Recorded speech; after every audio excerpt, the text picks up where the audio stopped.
તે આજ પાટણની મીટિંગ હતી એમાં પણ અલ્પેશભાઈ એ સાઉન્ડમાં બોલ્યા છે એમ કે જે ડીજે વાળી વાત તો કરવાની નથી, એમાં કશું કોઈ જ ફેરફાર કરવાનો નથી. કોણ મુદ્દાઓ જે ત્યાં પાકા જ છે એમાં લગીને કાંઈ પણ આગુ પાછું કરવાનું નથી. ને આપણે જે આ બાજુ મંત્રીએ કીધું એમ આ બાજુથી ક્યાંય ભંગ પણ થયો નથી. પણ ક્યાંક બોલા ડીજે ધારો કે પેલા ઢોલ હોય, નાસિક ઢોલ હોય, પેલા તરતડિયા હોય, પછી ક્યાંક ને ક્યાંક ઘણું મીડિયામાં સોશિયલ મીડિયામાં જોઉં છું કે ટ્રેક્ટર વચ્ચે ગયેલે અને ટ્રેક્ટરનું ટેપ પગાડીને ઉપર લાગે ગેડીબેનનું માન રાખીને ટ્રેક્ટરના ડીજેથી રમા.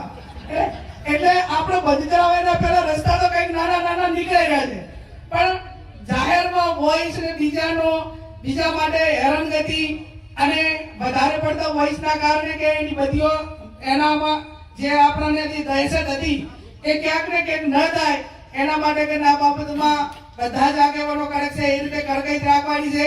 ભેગો કરીને દાદાના પછી એ આગેવાનોએ કીધું કે ભાઈ નાસિક ઢોલ હોય, આપણે ટ્રેક્ટર ઉપર ટેપની વાત હોય કે સાઉન્ડ સિસ્ટમ હોય કે તે આપણે એનો અર્થ એ થયો કે એક જ જગ્યા ઉપર રહીને જે બગાડીને મનોરંજનના નાના મોટા કાર્યક્રમો એમના ટ્રેક્ટરના રૂલા થ્રુ થતા હોય તો એમાં સમાજને વાંધો નથી. પણ તમે આ રીતે કઈ કરશો તો એમાં આ બાજુ તો બધા જ મારે સોશિયલ મીડિયાના યુવાનોને અભિનંદન આપવા પડે કે એક વ્યક્તિ ક્યાંક કરે તો એના ઉપર તૂટી પડે છે. એટલે કાંટાઓ તો મોબાઈલ બંધ કરી નાખે છે. સોશિયલ મીડિયામાં તો તમારે આનો ભંગ કરે ને એના સામે જે ચોય બરોબર છે એમાં મારો ટેકો છે.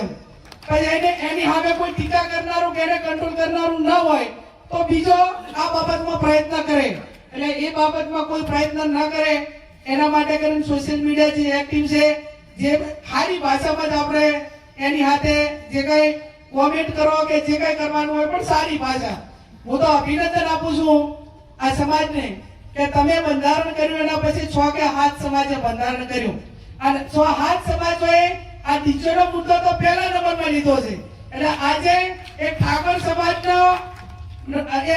સમાજના બંધારણના મનોબળને ઢીલું પાડવાની વાત તો નથી, પણ બાકીના જે 7 સમાજો છે એ પણ જયારે આપણી આ હારી વાતને આવકારતા હોય તેઓ 1 કે 2% કઈ નાના મોટા લોકો એના માટે ધંધો રોજગાર કરતા હોય એવી ટીકા કરવા વાળાને કોઈ સરેન્ડર ના હોય. જયારે ડીજે આયા એ ટાઈમે ઢોલવાળે કોઈ એમ ના કીધું કે અમારી રોજગારી છીનવેલી હતી. તો કાંઈ ઢોલવાળા કહે છે, વાહણાવાળા કહે છે, કોઈની બજાર વાળા કહે છે, કરિયાણા વાળા કહે છે, કાપડ વાળા કહે છે.